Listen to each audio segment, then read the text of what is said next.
자, 그럼 이번 경희고와 한대부고의 재판의 의미와 전망에 대해 취자 기자와 좀 더 자세히 얘기를 나눠보겠습니다. 자, 송성환 기자. 자사고 취소 소송에서 결국 서울시 교육청이 4전 4패, 전패를 기록했네요. 네, 앞서 보신 것처럼 서울 8개 자사고가 제기한 지정 취소에 대한 취소 소송에서 법원이 모두 자사고의 손을 들어줬는데요. 예.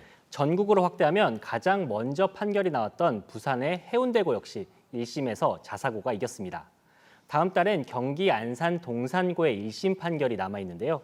여기서도 경기도교육청이 패소할 경우 자사고 취소를 두고 교육청들과 학교와의 싸움에서 교육청이 전패하는 결과가 나오게 되는 겁니다. 네, 그러면 일단 과정을 보면 1심 판결이 있으니까 이들 학교들이 일반고로 전환이 됐다가 다시 자사고가 되는 건가요? 또 그런 것도 아닌데요. 예. 지난 2019년에 교육청의 자사고 지정 취소 처분 이후에 이들 학교가 신입생 모집 등을 이유로 자사고 지위를 판결 전까지 유지할 수 있도록 효력정지 가처분 신청을 했습니다.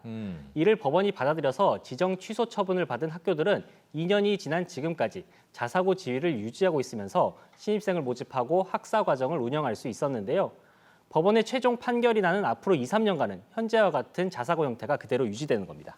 그러면 일단 일반고로 전환되는 불필요한 과정 자체는 없어지는 건데 앞서 리포트에서 이제 봤지만 자사고가 사실 2025년이면 일괄적으로 다 폐지가 되지 않겠습니까? 그런데 이 소송을 지금 이어갈 이유가 딱히 있을까요?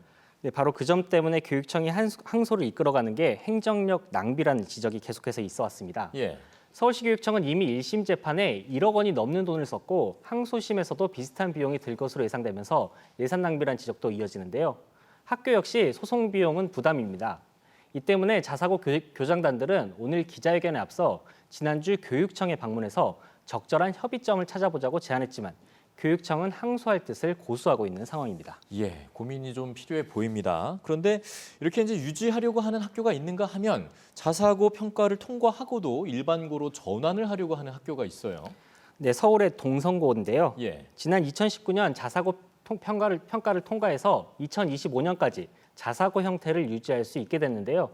하지만 수년째 이어진 신입생 미달과 자사고 폐지 정책 등으로 더 이상 자사고를 유지하기 어렵다고 판단해 학교 이사회가 최종적으로 일반고 전환을 의결했습니다. 서울에서 자사고가 일반고로 전환된 건 제도 시행 이후 이번이 7번째입니다. 예. 자, 소송과 법정 싸움, 과연 무엇을 얻을 것인지 지혜가 좀 필요해 보이는 순간입니다. 송성환 기자 수고했습니다.